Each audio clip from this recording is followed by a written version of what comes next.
अऊज़ु बिल्लाहि मिनश शैतानिर रजीम बिस्मिल्लाहिर रहमानिर रहीम सुब्हानक ला इल्म लना इल्ला मा अल्लमतना इन्नका अंतल अलीमुल हकीम अल्लाहुम्मा सल्लि व सल्लिम अला सय्यिदिना व नबिय्यिना मुहम्मदिन सल्लल्लाहु अलैहि वसल्लम अफ़ज़ल स्वलावातिक बिअददि मालूमातिक व बारिक व सल्लिम व सल्लि अलैहि फ़ी अव्वलि कलामिना व औसति कलामिना व आखिरि कलामिना अल्लाहुम्मा या मुअल्लिम आदम अल्लिमना व या मुफ़हिम सुलैमान फ़हिमना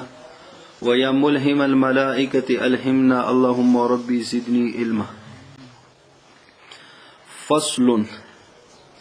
ऐ फ़स्लुन फ़ी मवानिइल हुक्म,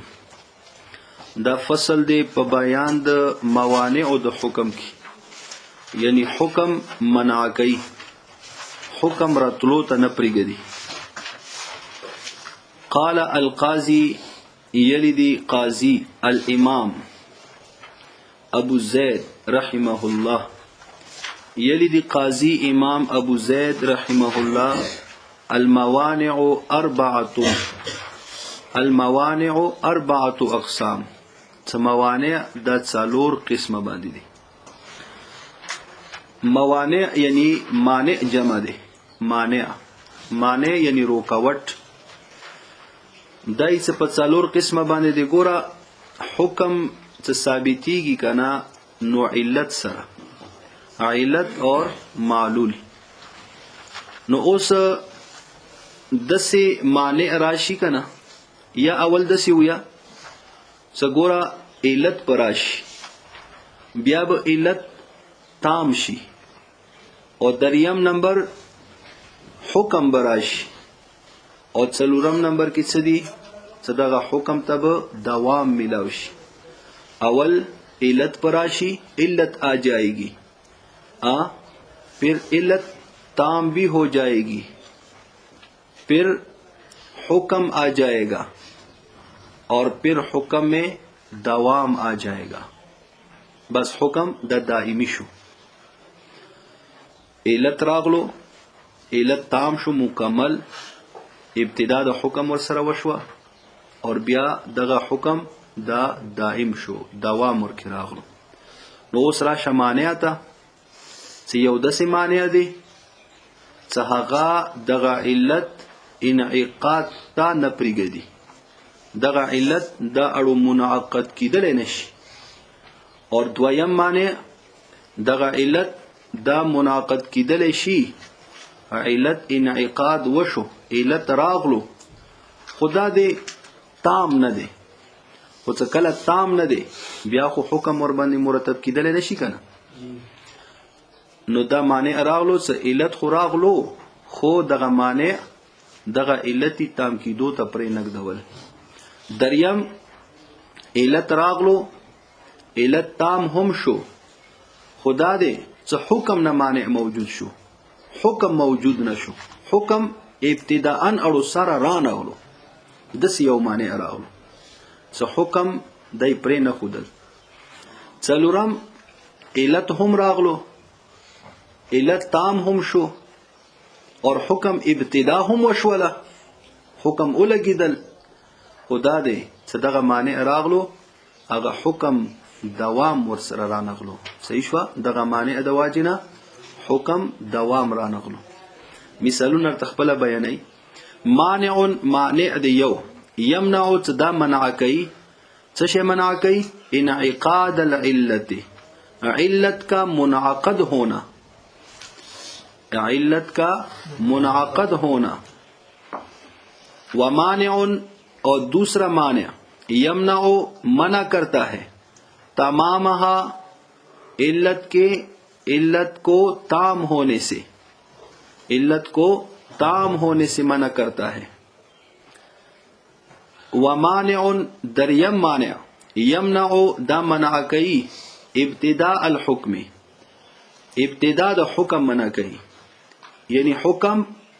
पाई ही नहीं जा रही, हुक्म पाई ही नहीं जा रही।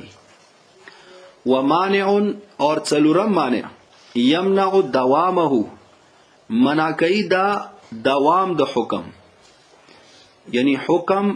पाया तो गया है लेकिन دوام नहीं है इसमें. صحیح شو مثالونه برته خبره واضحه شي پریشانه کې ګورتما خبره آسانه دي. نظیر الاول د اول ولا نظیر اول قسم اول معنی ولا بيع الحر والميتة والدم. بيع د حر دی آزاد سړي خرڅول مردار خرڅول او د وینې خرڅول. ګوره بيع دا علت ته ایجاب او قبول دغه کم عقد دی د څه شي دی علت دی او د دې حکم څه شي دی مالک جوړیدل. د دې حکم څه شي دی مالک جوړیدل. نو اوس ما یو آزاد سړی پتا باندې خرج کو اور بل بیع یی څه شي ده مبادله المال بالمال بالتراضی بدلول د مال په بدله د مال کې بالتراضی باهمي رضامندي سره. خود دې کې ګوره مبادله المال المال دغه مال نه هغه مال مراد دي چې شریعت هغه ته مال نه یلیوي. صحیح شو شریعت هغه ته مال نه یلیوي. نو اوس دغه دې کې د آزاد سړی ولا خرڅول آزاد سړی د خو مال نه دی کنه مرداره دا خو مال نه دی اندرنګي وینا دم دا خو مال نه دی. نو څه کله دغه مال نه دی نو دی ولا بیع جایز نه دی. نو اگر کا تا ایجاب او قبول وکړلو بیع د وکړله خو دغه کم مانع دی کنه چې دا محل نه دی چې دا بیع قبول کی دغه علت قبول کی دا محل د سی محل دی. نو لہذا دا د سی یو مانع راغلو چې هغه علت اړو سارا را نغلو ایجاب او قبول اړو سره ونه شول. اگر که ته په خلی باندې ویلو هغه کله عدم دي. صحیح شولا اندرنګي مایتا اندرنګي دم. نظیر الاول نظیر د اول بيع الحر خرڅول د آزاد سړي والمیتة اور میتت مردار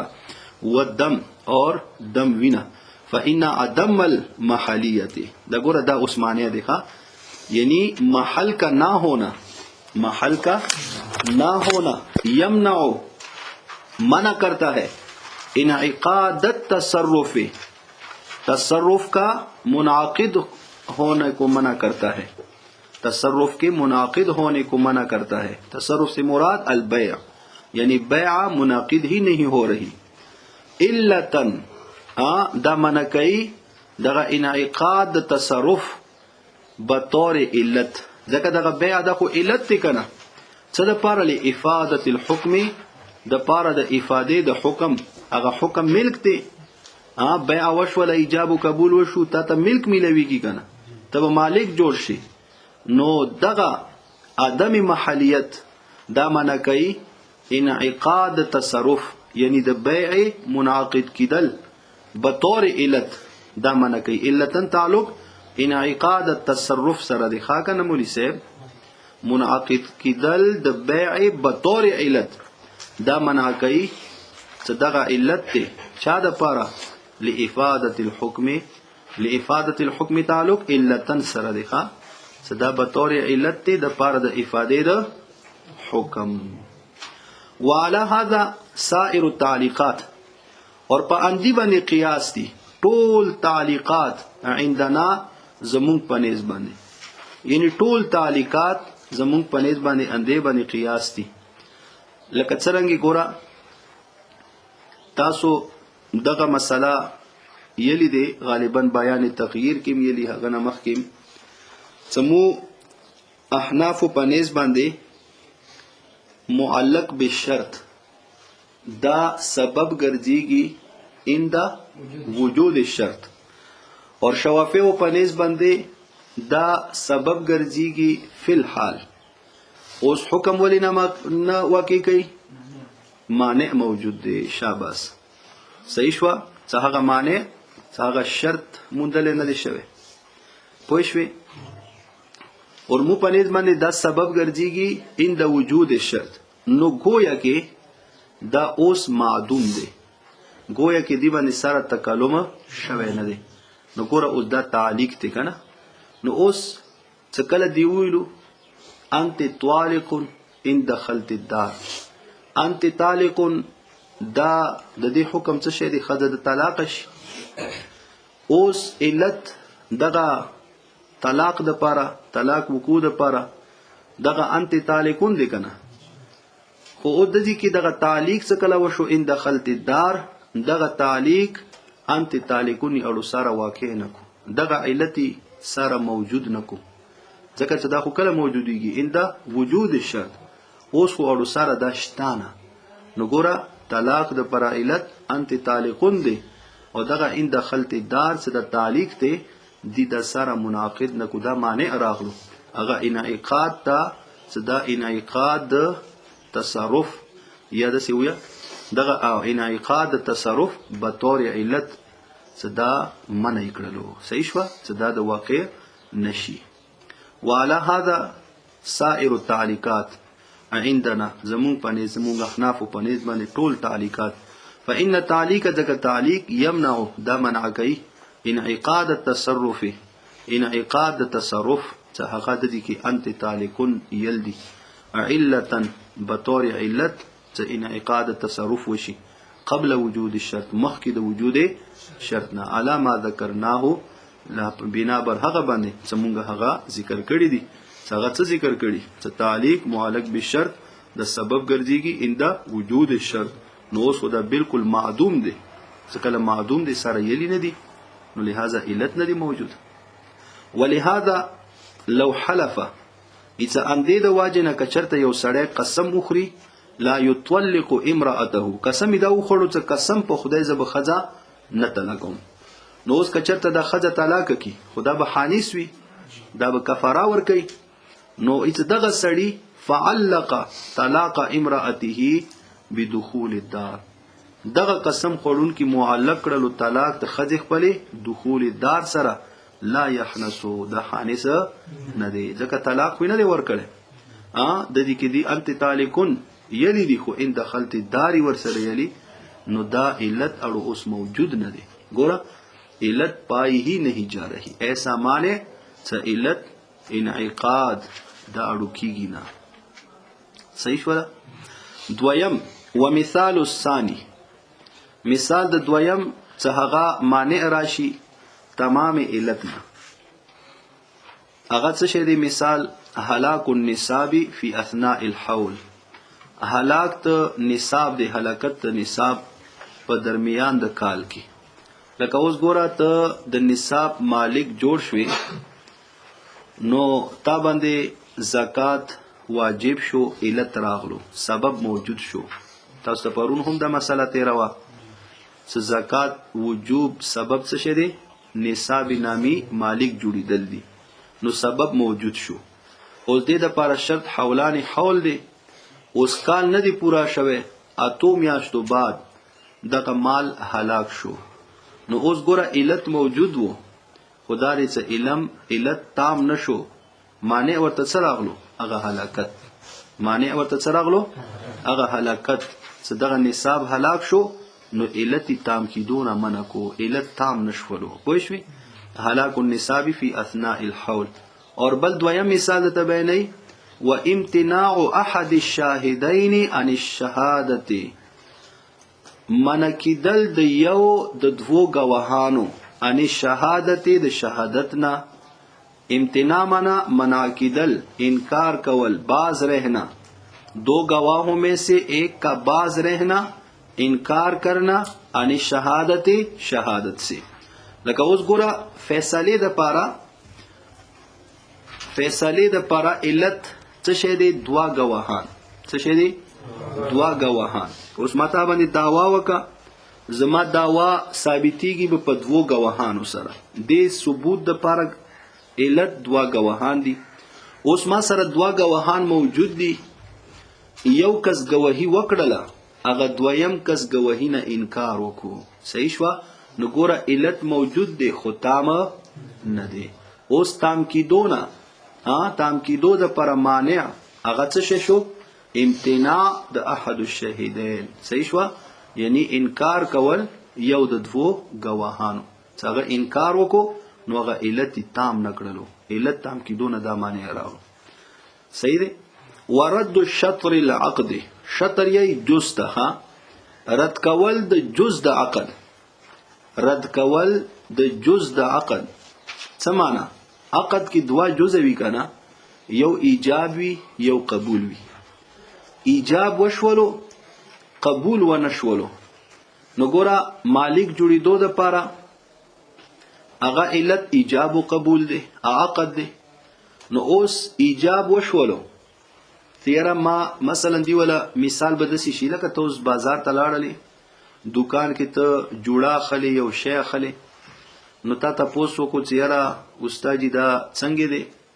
هغه د تول چیرې دغه جوړه مثلا 3000 روپۍ دی نو تا خو خنش ولا 3000 روپۍ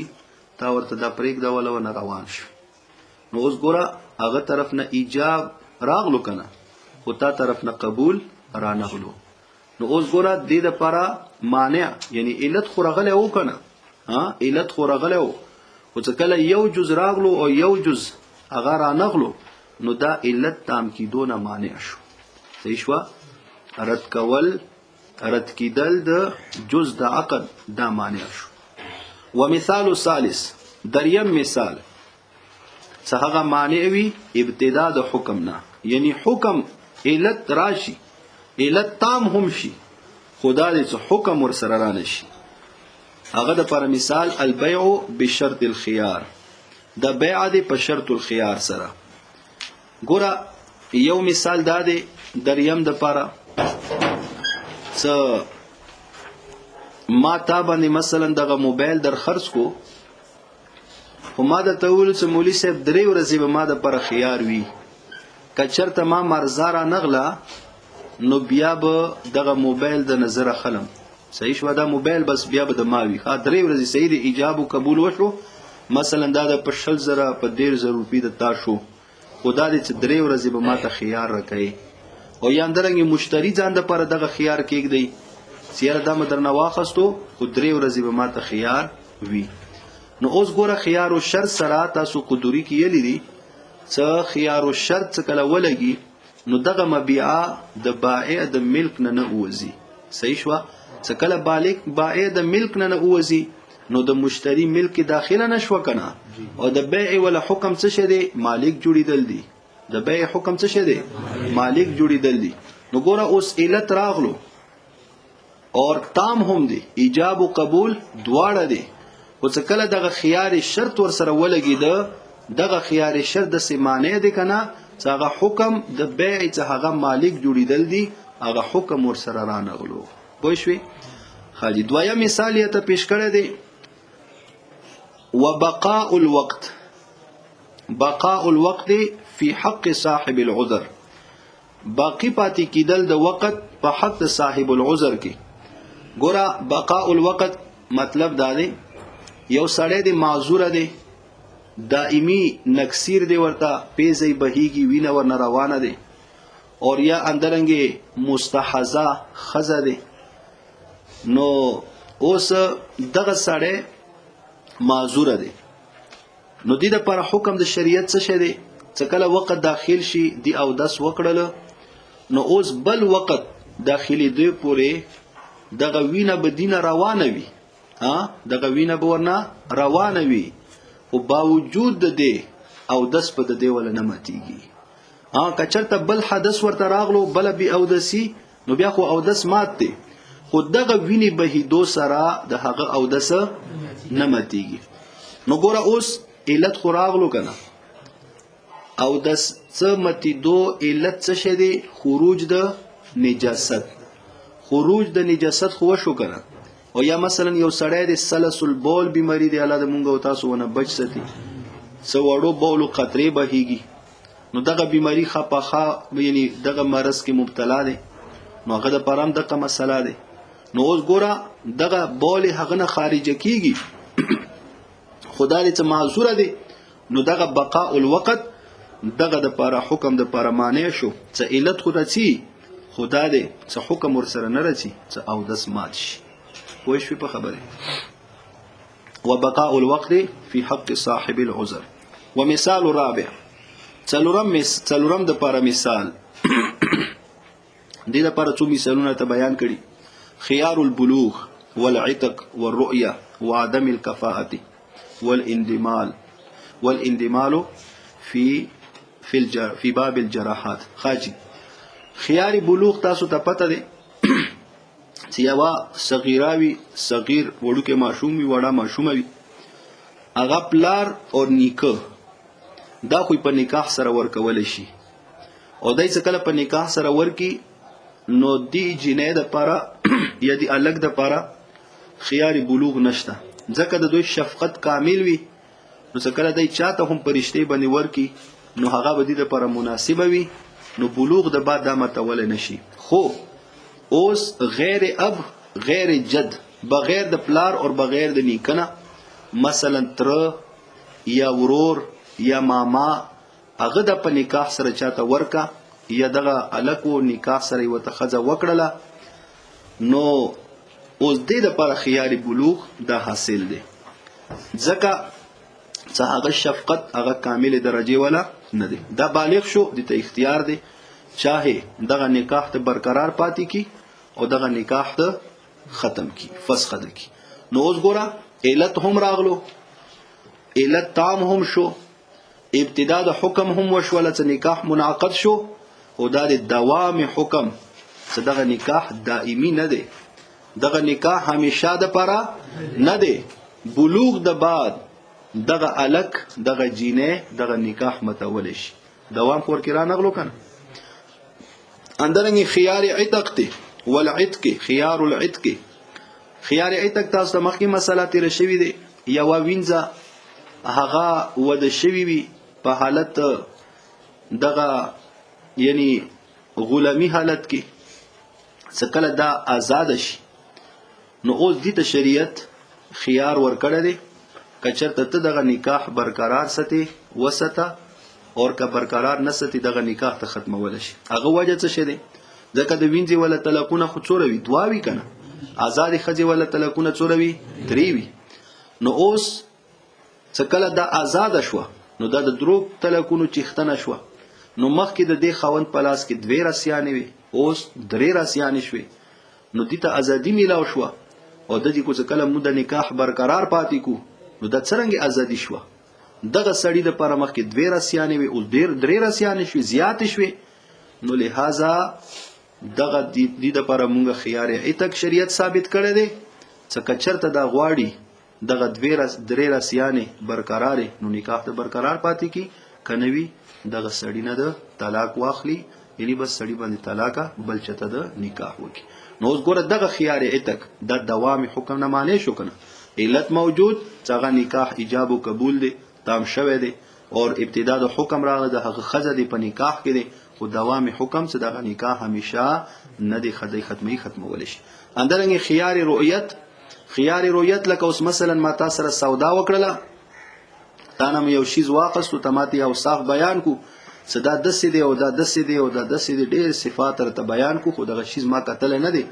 بغیر د کتونه ما تاسو سره ایجاب او قبول وکړلو چې مولوی صاحب دغه شی په دوره د ماشو خدا دې چې ماته اوس خيار رؤیت حاصل دی چې کله هغه شی ما وکړه هغه اوصاف ورکینو د تاسو په سوال شم نو اوس ګوره ایجاب او قبول وشو علت راغلو علت تام هم شو ابتدا د حکم هم وشو تا ملکیت تمام ملکیت راغلو خدا دې چې ما یې لیدل نه دی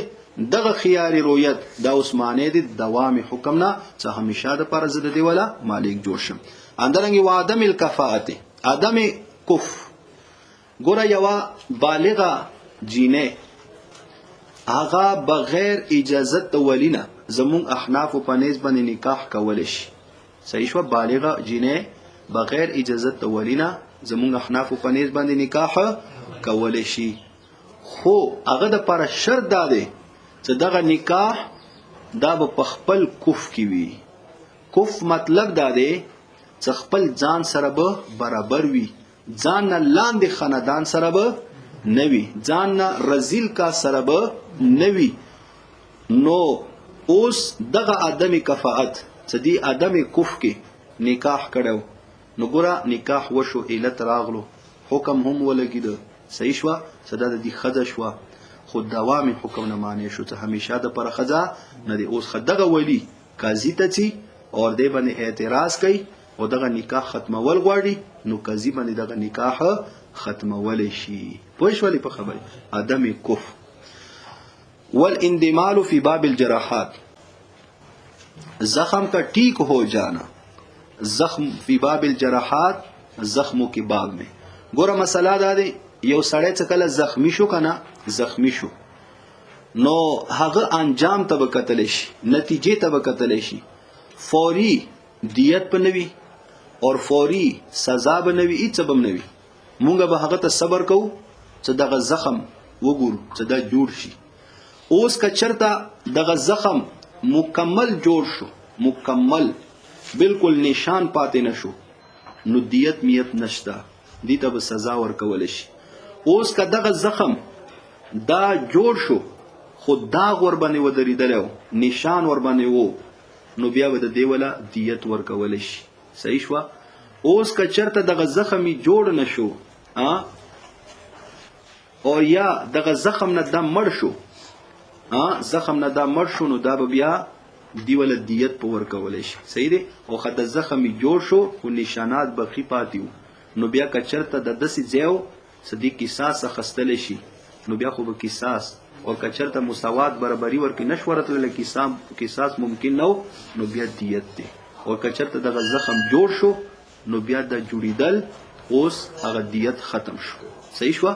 دیت ختم شو، اوس په صرف سزا ورکوي ورته قاضي. نو اوس ګوره دغه دی کې علت موجود دی که نه، چې هغه جرح دی، هغه زخمی کول دی. زخمی ده کو علت دی. اوس حکم هم راغلو چې یاره دیت دی، خدا دی چې دوام نه مني، چې اوره نشته. اوس کله دغه زخم ټیک شولو نو ګوره هغه حکم خو راغلی و که نه، دیت ولا ځکه زخمی کړی و، خدا دی چې دغه چې کله زخم ټیک شولو نو هغه دوامي حکم نه منع شولو. صحیح دی. ومثال رابع خيار البلوغ والعتق والرؤية وعدم الكفاءة والاندمال في باب الجراحات على هذا الأصل. وهذا دغه څلور قسمونه على اعتبار جواز تخصيص العلة الشرعية. نو اوس دته دا خبره کوي کنه صدیقي د بعضی اصولیانو هغه دغه مسلک ته چې یای چې دغه څلور موانع دي اور بعضی یای چې نه درې موانع دي. صحیح. لکه امام کرخی رحمت الله علیه فرمایي چې څلور موانع دي، نو مصنف رحمت الله علیه د امام کرخی رحمت الله علیه مذهب رخصته دي. اور بعضی یای لکه فخر الاسلام رحمت الله علیه هغه یای چې درې موانع دي، درې. نو د هغه تفصیل د بیانای. وهذا دغه قسمونه دغه موانع څخه کم بیان شو على اعتبار جواز تخصيص العلة الشرعية، دا په اعتبار د جایز کیدلو د تخصیص العلت، دا په اعتبار د جواز د تخصیص العلت، یعنی تخصیص العلت کے جائز ہونے کے اعتبار سے ہیں. تخصیص العلت کے جائز ہونے کے اعتبار سے یہ چار موانع ہے دسیبوئے. پوښوي. ہاں جی. اوس تخصیص العلت معنا څه دی؟ تخصیص العلت دی ته یہی کنا څه علت پوي اور حکم بنوي، علت پراشي اور حکم به را نشي. لکه خيار شرط ولا مثال د بیان شو چې کله ایجاب او قبول وشو نو علت هم راغلو، علت تام هم شو. او چې کله خيار شرط ولګیدو چې هغه د بیع ولا حکم چې هغه مالک جوړیدل دي، نو مالک کو جوړ نشوي کنه. نو ګوره ابتدا د حکم ونشوله سره تاړو مالک شوي نه. پوه شوي. نو دا ګوره علت راغلی دی خو حکم نه دی راغلی.